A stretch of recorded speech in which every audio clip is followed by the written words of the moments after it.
Hi everybody, thanks for coming along today. Well, we have a press conference today which pertains directly to the government's attempts to create an environment where people in Japan can work sensible hours and also be parents. Glen Wood is a securities financial expert. He's a veteran of Goldman Sachs, Deutsche Bank, and Mitsubishi UFJ, Morgan Stanley.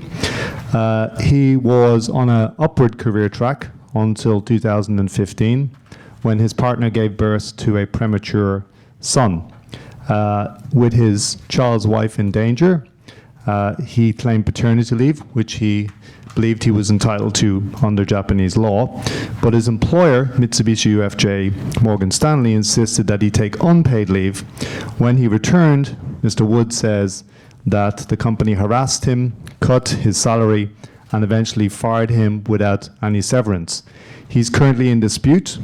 He spent 2 years fighting the company to try and claim his rights as a father. The court case was due to climax on Monday at the Tokyo District Court, but it was abruptly cancelled. For those of you who follow Glen on Facebook, you can see the details there, including a couple of videos. Glen has come to the FCCJ to explain in as much as he can the background to that sudden cancellation and the developments in this case and the implications, which I think is what interests us, for parental rights in Japan. Do give him the best of your attention. He's going to talk for about 15 or 20 minutes, and he will show a video as well. Can I remind you, if you haven't already, to switch off your mobile phones. Thank you very much. Glen. Thank you very much, David. I appreciate those kind words. And thank you all for coming today.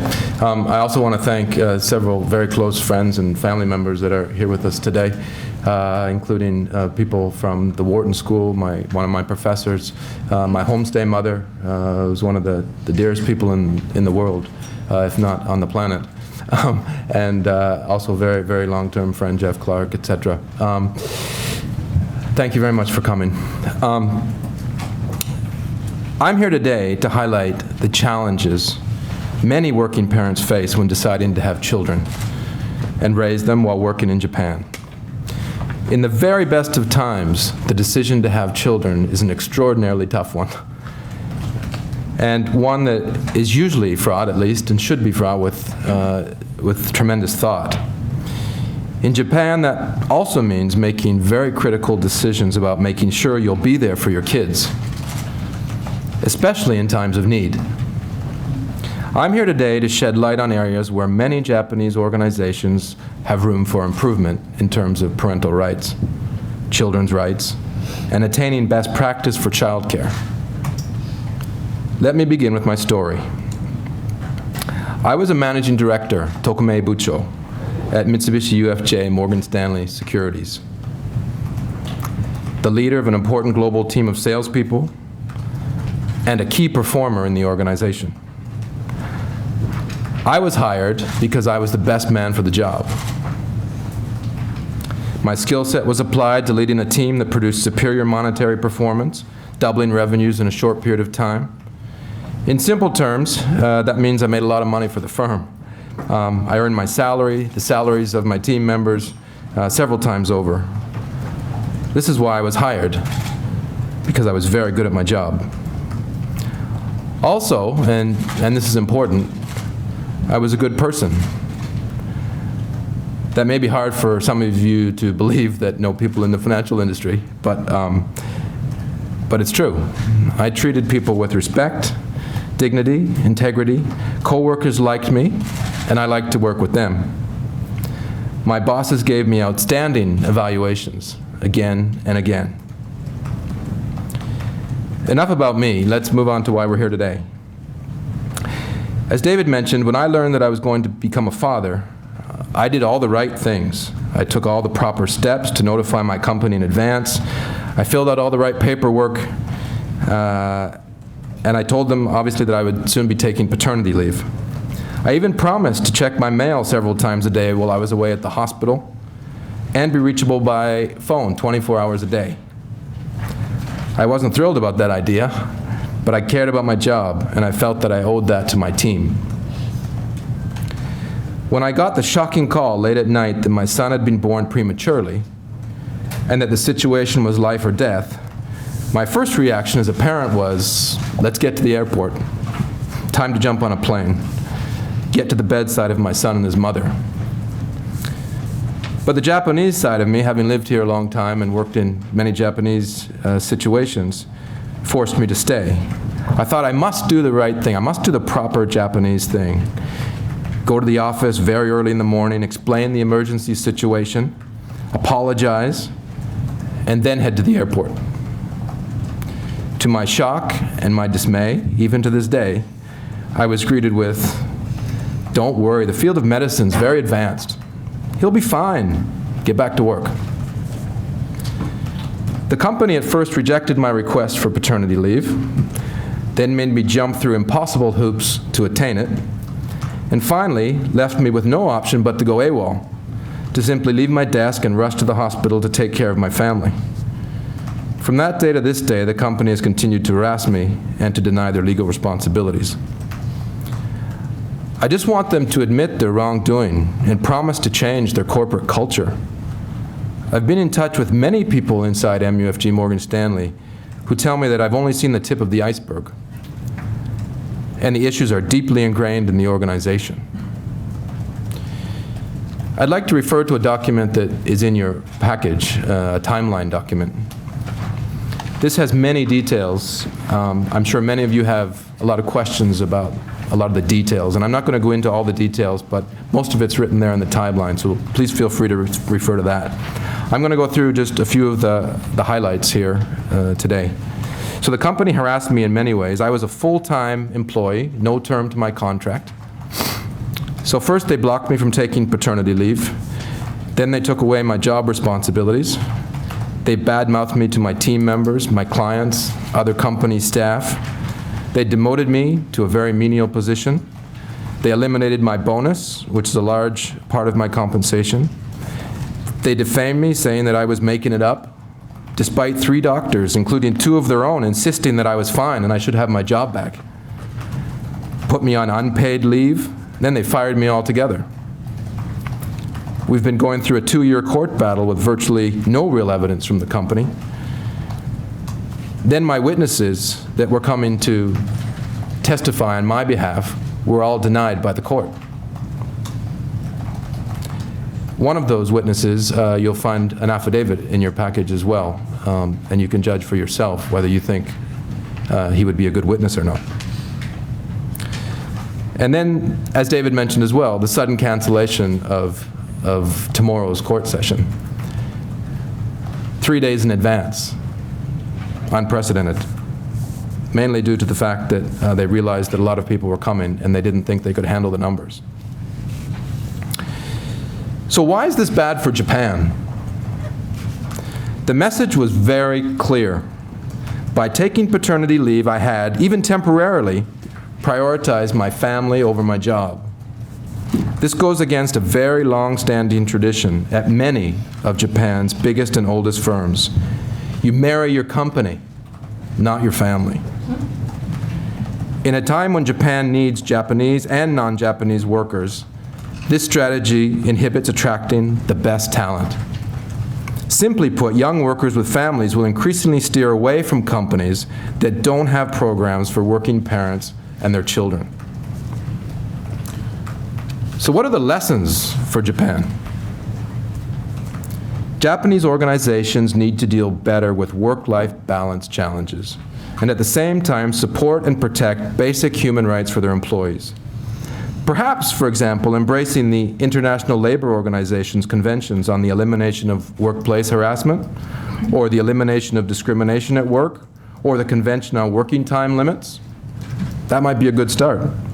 Despite being a major supporter, Japan refuses to ratify these agreements, and the human rights organizations remain suspiciously silent about this. Why all the focus on Chinese and North Korean human rights abuses? Well, there seem to be so many here at home. Harassment is never an acceptable form of management. With over 30 words now in the Japanese language describing various types of harassment, isn't it time to focus on a solution? Let's eliminate harassment of any kind in our workplaces. Please. Companies and other organizations would benefit from, for example, instituting a policy to protect the basic rights of the individual. All companies are advised to establish a zero-tolerance policy regarding parental rights, and they would benefit from enforcing that rule.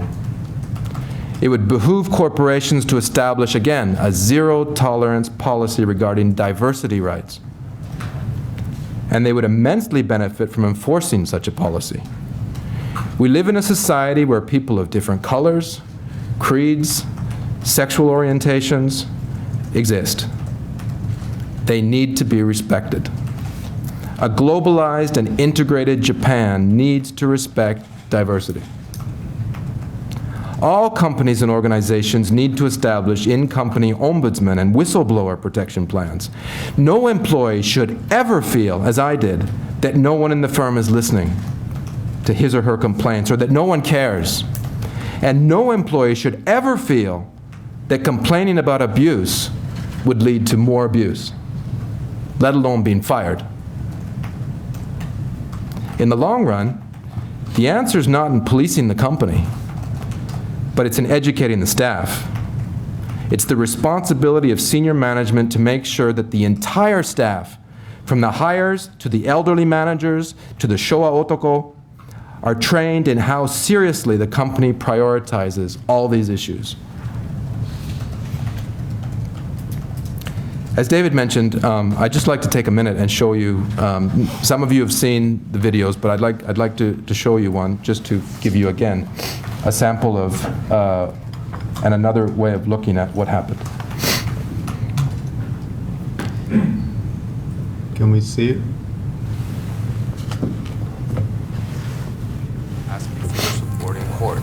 Shall we dim the lights, or can everybody see? About a week ago, I posted a video asking for your support in court.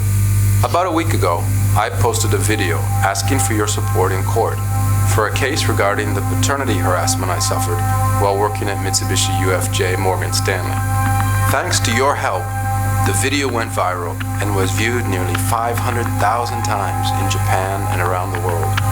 So many of you, both Japanese citizens and foreigners living in Japan, left hundreds of comments sharing your own stories of paternity, maternity, power harassment, and sexual harassment abuse. This highlights more than ever why this case is so important. It's vital to build on this initial success and help not just me, but everyone who is unable to get help and is suffering in silence. Japan has many truly wonderful aspects, but harassment in the workplace must be stopped once and for all. Unfortunately, there's some disappointing news regarding the case. After we've received so much generous support and encouragement, even having some people offer to take a day off work and others travel from all over Japan to attend the court date, the court has suddenly decided to cancel the court date on July 5th. It hasn't yet been rescheduled. The official excuse given was that they would not be able to accommodate all of the people coming. But after the court decided to reject all of my witnesses, while allowing all the witnesses from Mitsubishi to testify, you can only imagine how this postponement is not just discouraging, but also appears highly peculiar. Therefore, it's extremely important that we keep up the pressure.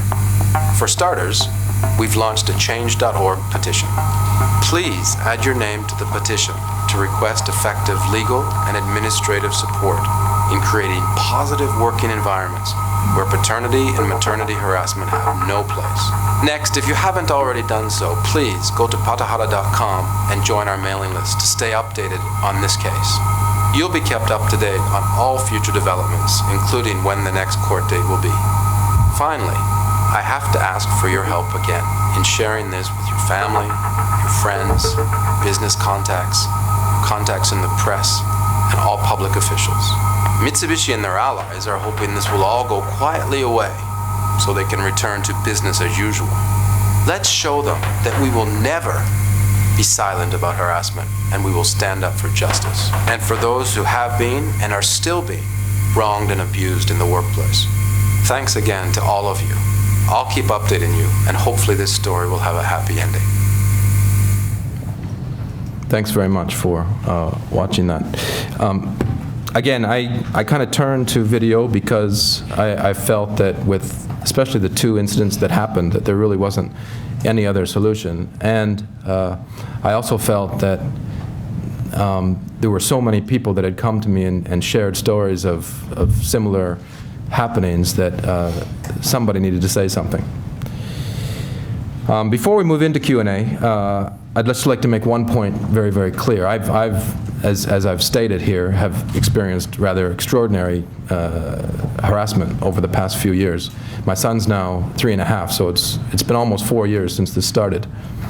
And as a result, you know, I'm going to answer all of your questions honestly and to the best of my ability, with one exception. I'm not going to discuss anything that pertains to my family. I do this to protect them. With that, I'm going to turn it back over to David. Thank you very much. Well, we will open it up to questions. Working press first. These two. Sorry, are you working press over here in the corner? No? Working press here, first two tables in front of me, and then anybody else who wants to join in. I'll bag the first question if that's okay. You seem to be hinting at skullduggery of some kind in the video and in your talk. The reason for the sudden cancellation of your court hearing was ostensibly because so many people were going to turn up. That doesn't sound very likely. I mean, the courts have a limited number of seats and you just turn people away if you don't want them to sit there. I wonder if there's anything else going on that you can speculate on in public safely, what you think might be happening. Thank you, David. The short answer is probably no, but I'm sure everybody's thinking the same thing, so it probably doesn't need to be said. However, you know, we were told that the judges were looking at Facebook, and the judges were looking at the internet, and judges had received an unprecedented number of inquiries regarding the case. And as a result, they felt that they wouldn't be able to accommodate everybody that might come. It was, to me, it was shocking, really devastating, almost, you know, one of those moments when you have to pinch yourself to see if you're still alive or not. But, you know, 3 days before, with so many people, as I said in the video, having contacted me and saying, you know, I'm coming from Kobe, or I'm coming from a long distance, having taken days off work and so on and so forth, I really felt quite devastated, to be honest. Right.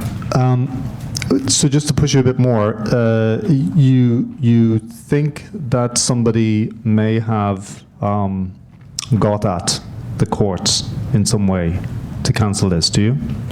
Is that safe to speculate? I really can't speculate one way or the other, David.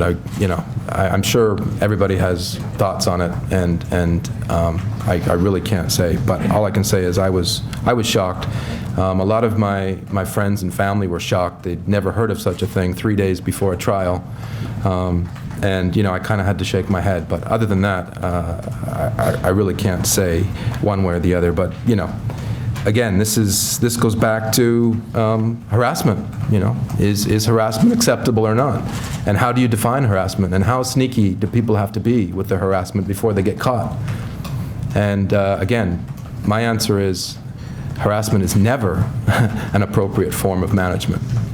All right, thank you. So we'll open it up to the press, this table here, or these two tables first, and then anybody else who wants to join in. Any questions from the working press first? Matoko? Albert, did you have your hand up? Dozo. Don't forget to tell us who you are, please. Yes. Hi, I'm Matoko Rich with the New York Times. Thank you so much for coming to speak before us. I had a couple questions. One was, in terms of the ostensible or the given reason, first for denying you paternity leave and then for terminating your employment, did they give a reason for either of those? Yeah, thank you very much. Both excellent questions, and the answer is yes. So first of all, as I mentioned in my speech earlier, there were several times that I applied to take paternity leave. So the first application, I didn't even know where the application was, so I struggled to find it on some internal server. And when I did first apply, basically I was told that I'd filled it out incorrectly, so it was rejected. The second time, I was told that they couldn't accept it because I didn't have a maternal handbook, so a boshitecho. And obviously, boshitecho are something, as many of you know, are given to pregnant women in Japan. And obviously, I'm neither a woman nor pregnant. So, it was just something that they knew would be an impossibility. And then after consultation with a lawyer, consultation with Hello Work, I was told that, well, try writing on the application form that instead of the maternal handbook, that you will provide DNA evidence after the child's born. And again, that was very puzzling to me, but DNA evidence of your paternity? Of paternity, that's right. And by the way, according to the law, you don't need to be a DNA-related parent in order to take paternity leave. So even adopted children, parents can take paternity leave or maternity leave. But in any case, I was very dedicated to the company, and I played along. So I filled out the form again, and I wrote very specifically in very nice Japanese that I consulted Hello Work, and according to their advice, when the baby's born, I will submit DNA evidence. And that form was rejected again. And while that rejection was going on, the baby came prematurely, and that's where the story kind of ends. And what was the reason they gave for your termination? Right. So the major reason for termination, as I understand it, and this again is a very important part of this case and a very important part of why I'm here today, because this affects not only me, it doesn't affect parents, it affects everybody. So their reasoning was that I had said I was harassed. And they said that was a lie. So I was a liar. And that was the reason for terminating me. And so, as you can imagine, the human rights issues associated with that. That means, for example, if there was a girl on my team who put up her hand and said, I was sexually harassed, oh, you're a liar, you're fired. Or if someone stood up and said, I'm being power harassed, or my boss is yelling and swearing at me all day long, I can't get my job done. As soon as they said that, the company could easily say, you're lying, and fire them. So in terms of a reason why this case, I think, again, is so important, that a judgment in Mitsubishi's favor, for example, on wrongful termination, would basically allow employees anywhere, under any contract, to fire employees based on claiming harassment. Thank you so much. Thank you very much. Multiple. Could I just ask one follow-up question? Of course. Just sort of say technicality. Oh, sorry. Sorry, yeah, because it needs to be on the record. Thanks. Sorry. Sorry, I just had a quick follow-up question, sort of a little technically on the termination. You mentioned in your chronology that they had deemed you being missing in action or AWOL. Did they mention that in the termination as well? No. The reason, the time that they deemed I was AWOL, I was, because I left. I left to be in an emergency situation to be with my son and his mother. However, in the end, after they approved my paternity leave, after I jumped through many, many hoops and provided DNA evidence, and they eventually approved it, they wouldn't backdate it. So the AWOL period, which in Japanese, as you know, is kekking, they said was approved kekking, and they left that on my record. I see. So it was simply that they had said you had lied about the harassment was the reason for that termination. was the major reason. I see. Thank you very much. Thank you. Any other questions from the working press? Dozo. Don't forget to tell us who you are, please. And sorry, I'm not forgetting you, Albert, at the back. My name is Magda Osumi from the Japan Times, and I've already heard many details of your story, but I wanted to make it to check one thing about the court proceedings. You mentioned that all the witnesses brought by Mitsubishi UFJ were approved and yours weren't. Can you tell us who they were from both sides? Thank you very much. I appreciate the question. And I'm not sure if I should actually mention names or not, but I'll give you a good idea of who they were. So from the company side, it would be two managers, one fukubucho or mid-manager, and the HR guy who made the calls, apparently according to the paternity leave, as well as 2 managers, the HR guy, and then an ex-manager, so a previous manager. So 5 altogether that were approved to basically speak on behalf of the company. On my side, we'd submitted a number of people that we wanted to come and speak on my behalf, as well as, for example, the CEO, Araki-san, we also asked to come. And many of you may know that about a year ago, the CEO, after there was a change in CEO, the new CEO, after his first 100 days in the company, he came out and said, we have a rampant harassment problem in the company, and I'm going to do everything I can to resolve it. And then he said, I also found harassment in the equities division, which is my division. But he never went on to extrapolate about me. So in terms of, he promised to get rid of harassment. He promised to do research and find out the perpetrators. So we thought he would be a prime candidate to come and testify and ask him those questions. The other 2 people in particular that we wanted to come were people that had actually witnessed me being harassed, who actually were in the company when the harassment was happening. Again, one of the affidavits is in your packet, who would actually, in our opinion, would be prime witnesses who would speak on my behalf. And again, they were all denied. And what was the reason?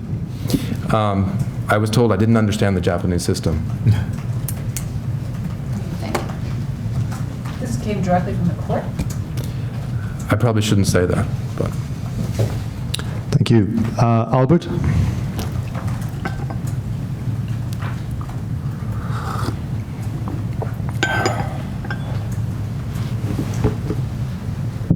Albert Singom, freelance. So my question is that after you were fired and you're out of the company, did you face any further or additional harassment, as you put it, or anything of that nature directly from the company or anyone related to the company? Thank you very much. I appreciate that question. And I guess the easy answer is yes. Whether it's difficulty through getting jobs when they go back and check for references, or whether it's just having shown my face to the world. A lot of employers and a lot of people in Japan, I think, look at me perhaps skeptically. So, and I guess the biggest form of harassment is just this long, dragged-out court case, which definitely seems to be their legal strategy, is to make this as long and painful as possible and hope that I walk away. Obviously, they have unlimited resources. So, again, we come back to the main point. Harassment is never an acceptable form of management. Harassment of individuals because you disagree with them, or because they took time off, or because they got sick, or because they got pregnant, or because they're gay, or whatever. It's not an acceptable form of management, and it's a universal human rights issue that I feel strongly, if it's addressed in Japan, that it would resolve a lot of the problems that the country is facing, including no babies being born, in terms of attracting talent and so on and so forth. But thank you very much for your question. You had a follow-up question? No, clarification.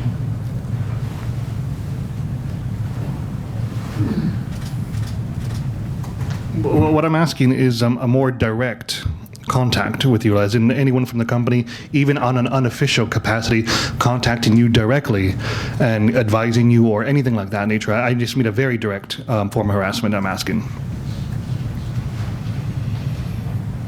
Not, I would say no. Glen, are you able to say anything about your current circumstances? So you were fired by the company. Are you currently employed? I mean, if I'm understanding what you said correctly, it's a struggle to find employment in Japan because of this case, is it? Right. So obviously I'm considering a number of options, but in terms of the court case, we're asking for my job back. And so what I would say is that, we're looking forward to getting back into the company and helping the company resolve many of these issues. Any more questions from the working press? Did this lady here have your hand up? Yeah, dozo. Hello, I'm Shiho Takizawa from Bloomberg News. I have a question, more like a bigger picture question. So data show that only 6% of fathers took paternity leave last year. But meanwhile, I've read stories in American stories that fathers working for Wall Street in New York are having a hard time taking leaves. So how much do you think is issues around paternity leave is related to working culture pervaded in Japan? Thank you. Thank you very much. Can I just, sorry, I just wanted to sort of, because one of my questions was about the discrepancy between, on paper, the amount of holidays that people can take here, holidays and paternity leave, because actually it's quite high, isn't it, on paper, legally, and what people actually take and how that works in a company like yours. Thank you very much, David. So when I joined the company, and it's interesting the contrast, and part of the contrast, I think, you can draw conclusions for yourself, but when I joined the company, people did not take their holidays. There was an issue with working too long of hours that was also an issue. There was an issue of no men basically taking paternity leave. I didn't know of anybody, and when I first said it, it was like I'd said an extraordinarily bad word, and things changed from the minute I used the word. So, to contrast, after this problem began with my situation, the CEO then of the company came out and did an ikubo sengen, which, as many of you in the room know, is a proclamation of the CEO of a company to be paternity and maternity leave friendly, basically. And further to that, just about a month or 6 weeks ago, Mitsubishi Group came out and said that they were instituting a new program of mandatory paternity leave. I don't think that's by chance, to be honest. And in terms of a contrast, to answer your question between Japan and Wall Street, I worked on Wall Street for a period of time, and I was much younger then, so I'm not quite sure what the policies are in terms of paternity leave, but I referred to a recent case that was written about in Bloomberg, as you know. I think it was one of our competitors in New York. There was a huge settlement because of this issue, and there have been several cases in New York recently. So I think the world, human rights and universal human rights is a global issue. I think harassment might be more specific to Japan. Management by harassment, I think, is well ingrained in the culture. And again, it's the reason that I think it's so important at this point to speak about it, simply because with harassment policies, you're not going to attract the talent that you want. You're not going to attract even young people that you want. And it's simply just not acceptable as a form of management, ever. It sounds like they might have learned something from your case, but they don't want to admit it. Is that correct? That's one way of saying it. Could be window dressing, but. More questions from the working press? Matoko? And the lady on the second table. You've talked about having heard from a lot of people and getting a lot of support and people wanting to come to the trial. Have you heard from other fathers who have had very similar experiences and who are seeking legal remedies like you are? Or are you still kind of alone in this campaign? Thank you very much, Motoko. And I could talk about that for hours, but let me shorten it. As many of you know, there's two recent cases that have come up, and I believe they're going to be court cases, one at Kaneka Corporation, one at ASICS Corporation, both of paternity harassment. And to answer your first question, yes, I received floods of emails from men, Japanese men, that run the gamut from, I wanted to take paternity leave, I couldn't even say the word. I wanted to take paternity leave, my boss laughed at me. I took a week of paternity leave and I came back and I was segregated, I was ostracized, and then I was fired. Comments like, Glenn, you're fighting for all of us, don't give up. This is a very important issue. And especially younger Japanese men, I think, have much more a sense of wanting to be there with their children. And again, I think that's a universal parental right. Parents have a right to go home and see their children in the evening. Parents have a right to spend time with their kids, and kids have a right to get to know their parents. Basic human rights. And I think that's something that Japan can learn from. This lady Sorry, that lady up. Hi, I'm Takako Taniguchi from Bloomberg News. And one question, is there anyone else who was harassed on paternity leave in Mitsubishi UFJ? And is there any possibilities of class action on the issue? Thank you very much. I believe there were, but at this point, no, there is no class action. And this, I'd like to say just a brief comment to address your question as well as, again, Motoko's question earlier. To put your hand up and say you've been harassed in Japan is, as my case states, basically a death wish. You're going to be fired. So, one, that's a huge disincentive for anybody to stand up and say anything. Two, if you do dare to say it and you do get fired and you end up in a situation like mine, as a Japanese person, then you're really in trouble. You have a very long court battle. You have very little financial resources behind you. Society kind of looks at you strange. And again, I think most of us in the room understand that bullying in Japan, which is basically the children's form of harassment, anybody who says they were bullied is basically a weirdo. And so if you end up in that situation as a Japanese parent, you know, it's tough to get your kids into school. You know, the neighbors look at you funny, and it's a major social issue. Besides, are you ever going to get another job if you've shown your face and sued your employer? Very difficult situation. There's huge disincentives to never take this to court. That's why this case is so important. Harassment must never be tolerated in any form. Companies must realize that managing by harassment is going to lead to social issues. It's going to lead to a drop in the share price. That's what ESG investing is all about. Investors are standing up globally and saying we're not going to invest in companies that have social issues within the firm. Thank you. Still with the working press. Dozo, gentleman to the back.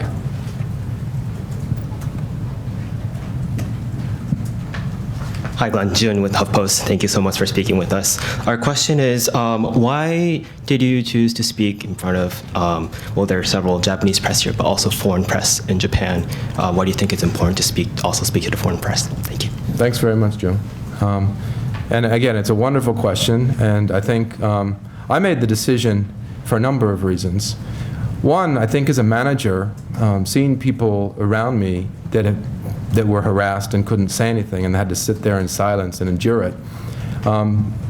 You know, I have an extraordinary, perhaps instilled by my mother, sense of justice and sense of responsibility for the people that are around me. And many of them, as I alluded to a minute ago, don't have the choice. As a Japanese worker, you just don't have that choice to stand up and say something. You know, as a pregnant woman, you're really in trouble. You know, if you dared to stand up and say anything as a pregnant woman, you're in an extraordinarily weak position. So I felt after it came to the point where they were firing me because they said I lied about harassment, I was at the point that, you know, one, I have a lot to gain, even if it's a win by speaking up and helping the people around me or making some small shift in policy. You know, the government is now speaking about mandatory paternity leave in Japan. Well, where did that come from? If you ask them where it came from, the answer is already there. It's already in the newspaper. People have already said it. It's because of paternity harassment. That's the major reason that they feel they need to have mandatory paternity harassment in Japan, because if anybody puts up their hand, they get harassed and fired. Jung, that's why I'm speaking up. Thank you. Has there been any interest from the Japanese media, from the newspapers or the Shukanshi? When I first launched the case, there was quite a bit of interest from Japanese media, and many outlets published at least a short story about my case and what had happened. However, since then, and again, you can speculate why, but obviously Mitsubishi Group are huge advertisers. The press has been very silent, and the international human rights organizations have also been extraordinarily quiet. very puzzling, to be honest. So Human Rights Watch, organizations like that have been uninterested in your case? I've seen very little. Any more questions from either the working press or from the general audience? The gentleman at the back with the beard.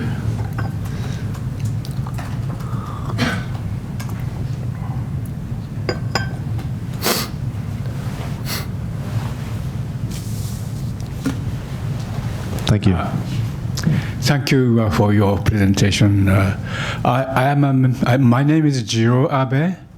I'm a member of the associate member of this club, and also I'm a member of the Amnesty International Tokyo English Network. My question is Amnesty International helping you or supporting you, your activities? Thank you very much for your question. I really appreciate that. I wish I could say yes, because I believe, again, that what we're talking about here, whether it's zero tolerance for diversity, zero tolerance for harassment, zero tolerance for not allowing parental rights, these are all universal human rights issues. And I would greatly appreciate any help or cooperation that Amnesty International could offer. One of the issues that I've found when I research stories like this is you have from the top the government, which apparently wants these things to happen to the point where they're going to make it mandatory, it seems, and then from the bottom you have this push from younger workers, fathers who want to spend more time with their kids. I've heard that the problem is the bottleneck in the middle, the middle-aged managers who went through all of this pain and suffering, long working hours and so on, who feel that people underneath them should feel the same or should do the same. Do you think that's a fair analysis, or is that a bit of a caricature? David, thank you very much. No, I think it's a very fair analysis. I would go a little bit further and say that a number of points. First, everybody globally talks about the demographic issues in Japan. It seems everybody, whenever you ask them what's going on in Japan, oh, it's an aging society, people aren't having kids. Everybody seems to say the same thing.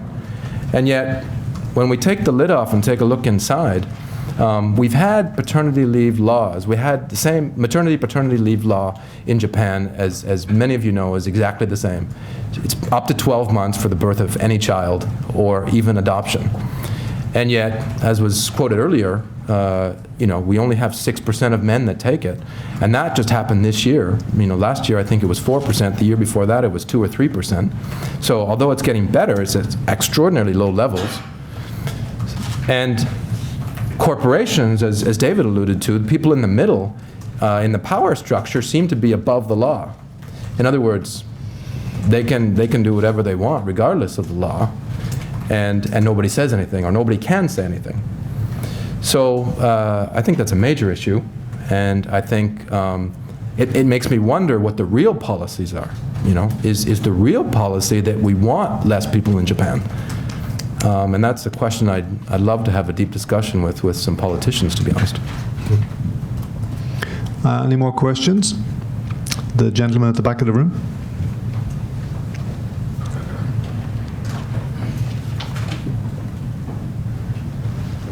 Angus McKinnon, I work for an asset buy-side management company. I have a fairly wide open question for you. As an analyst in a company, I visit many companies in Japan, and often we ask about what's called ESG issues, including their program for promoting women, which there was a law enacted in 2016. I see companies that say, yes, we'd love to hire women, but unfortunately we're an engineering company and there's not many graduates in engineering. Then I see only last year there was a medical university where the women who had qualified to join were being knocked back because the board felt that they would just become mothers and thus leave the profession straight away. So, and then I see other articles about bullying in sports like baseball. So it seems that this is a mindset of the culture, and you've got basically a logjam that needs to be broken. So which brings me around to the question. I mean, I appreciate actions like yours will help to break that logjam, but how long do you really think this is going to take to change the thinking? Thank you. Angus, thank you very much. It's been too long. It's a wonderful question, and you're absolutely right. You know, the news articles are just proof of what we've always known, right? You know, you could double the workforce in Japan by getting rid of the M curve and allowing women to continue their career after they have babies. But that doesn't seem to be happening. Even though the statistics say by 2025 there's going to be a 6 million worker shortage in Japan. So it's quite puzzling, and it's very difficult to see how that's actually going to change. Bringing in foreign workers, well, maybe, but are they going to put up with harassment? What happens if, you know, what happens if a man comes from overseas and his wife gives birth? Does paternity leave apply to him?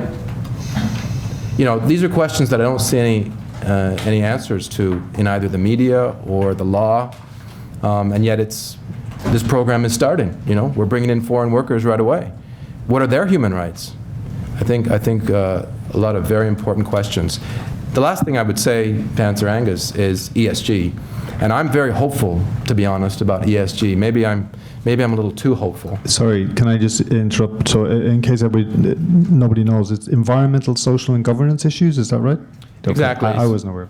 No, exactly. So basically, institutional investors in particular realized some time ago that actually, if you're investing over the long run, that it pays to know what the environmental, social, and corporate governance policies of the companies you're investing in are. Because over the long run, those are the things that are going to have, amongst other things, a substantial impact on the share price. So as that movement has grown over the past 10 years and continues to expand quite dramatically, and with millennials actually insisting that companies focus more on ESG issues, I'm quite hopeful that actually as a correction mechanism for capitalism and for some of these issues that we're talking about, that if companies realize that their cost of equity is going to increase as a result of firing all the pregnant women, that they'll stop doing it. Thank you. We've got time for a couple more questions from anybody who has one. The gentleman next to me here. Thank you very much. This is Takashi Nakamichi from Bloomberg News. Reading this document, it said a ruling in favor of your employers is a very strong possibility. So do you currently expect that you're going to lose the case? And if that really materializes, what do you think is going to be your next plan, next action? Thank you very much. Good question. Losing the case, you know, it depends on how you define lose. You know, in many senses, I think I've already won. So whether the court actually decides in my favor or not is not how I determine win or lose, to be honest. But if, for example, as I mentioned earlier to Motoko, if the judge were to rule in favor of Mitsubishi, it has dramatic social consequences for Japan. It basically means that anybody who's harassed, any type of harassment, and who raises their hand, they can be immediately fired. Basically, the company can call them a liar. In other words, the company has the determining power of whether someone is telling the truth or lying.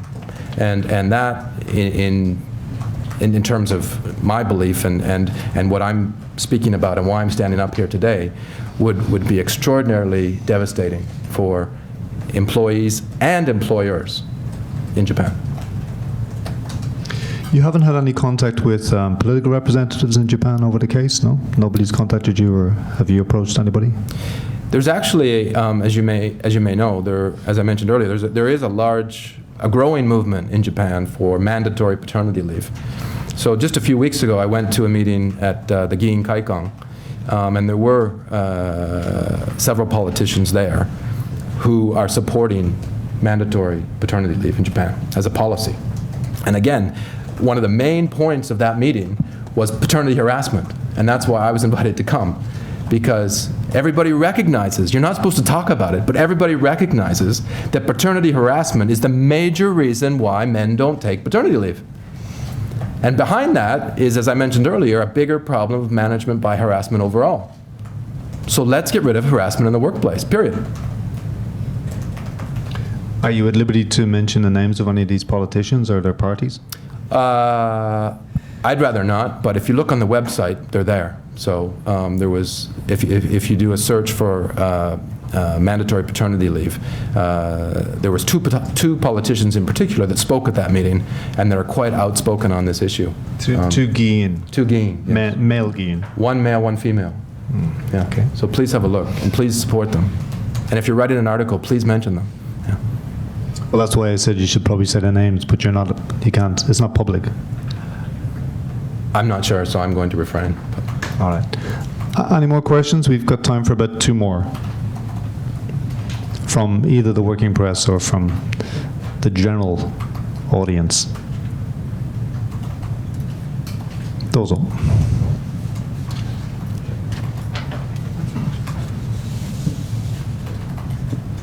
Yeah, Glenn, this is apart from the issue of human... I'm Jeff Clark.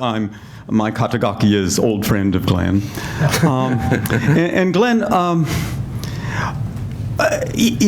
basically what you seem to be saying is that in Mitsubishi they have no corrective mechanism. There's no ombudsman. HR didn't come to your help. Is that correct? Thanks very much, Jeff. And yes, I think you would have to make that conclusion, and it's extraordinarily clear. The court documents, by the way, are public. I think anybody can go to the court and see them. But the fact is over a period of almost a year, the day I came back to work, I was immediately told that my job was taken away from me. and I immediately stood up and said, that's ridiculous. Day after day, I went to HR, I went to bosses, I went to senior management. I talked about it time and time again, month after month. I was given excuses. I was told, if you wait 3 months, we're going to give you your job back. Well, after 3 months, nothing came back. Or, virtually nothing. They made a couple of meetings optional, so I could sit there and do nothing. So, it was just so obvious what was going on, and it was so obvious that the minute I mentioned it to HR, or every time I spoke to HR, things got worse instead of better.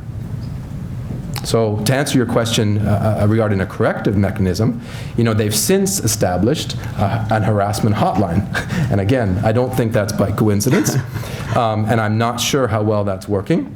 But I think that's one of the changes that they've made since this case has emerged. Okay, but in a way they killed the golden goose, right, by kicking you off your job. I mean, you made a lot of money for the firm. You doubled their equity sales within a couple of years. Am I wrong? No, over 4 years. I believe the numbers are revenues went from 22 million to almost 50 million. So yeah, it was extraordinarily successful. I built an extraordinarily successful team, and since I've been dismissed and since I'm not in the company, that's all fallen apart. So is anybody talking about that? I mean, within the company or within the larger Mitsubishi group, they just let millions of yen, in sales. I hope they're talking about it, but in terms of their stance in court, you wouldn't know that was happening. Okay, thanks. Thank you very much. Thank you very much. We have time for one more question. If there is anybody with a burning one to ask. I'm curious, Glenn, sorry, I see your hand. I'm curious what you tell your son. Have you told him about this case, or insofar as you can, tell a 3.5-year-old what's been happening in your life?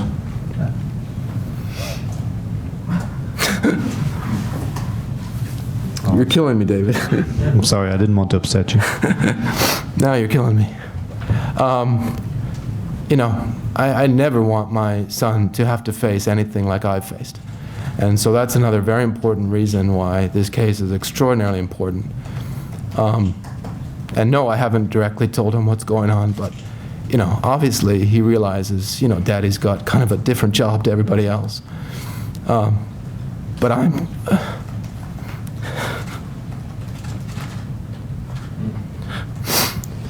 I'm convinced that someday he's going to look back on this, and I think history will look back on this and say, how ridiculous was that? And I'm proud of my dad. May, did you have your hand up? Thank you. Sorry, Glenn, I didn't want to upset you with that question. Hi, I'm May from Bloomberg News. Not sure if this is a good question to end off on, but I think you mentioned earlier that if the court ruled in favor of you, that you would go back to the company and work and change the rules and the framework that they have there with the labor rules. But I mean, if you end up being back at the company, the board, they will probably still be there, and eradicating that kind of culture. How do you go about, if you were given the opportunity to go back, where would you start with making change?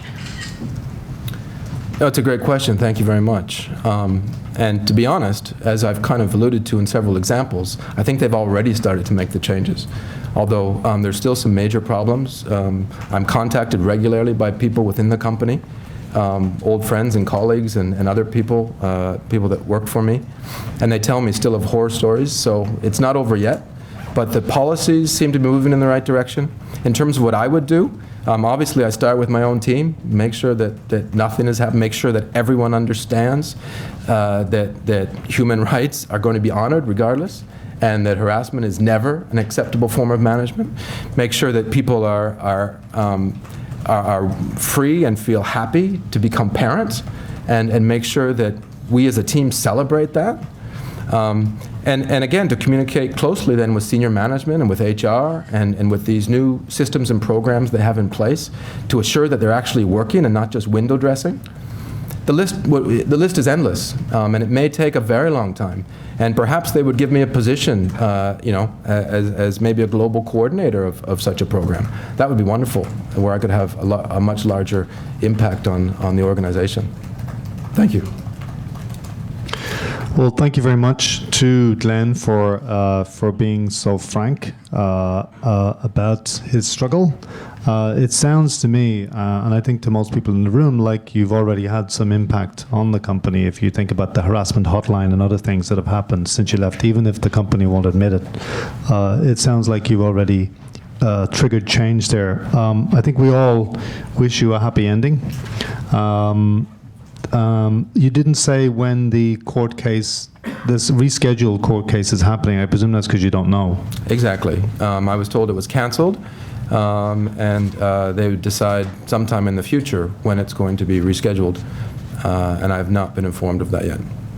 Well, I hope you'll come back and tell us, or you'll agree to come back and tell us when the verdict has been decided one way or the other. It would be an honor, David. Thank you very much. Well, thank you very much for coming. Do show your appreciation to Glen for coming today and telling us about his struggle. Thank you very much.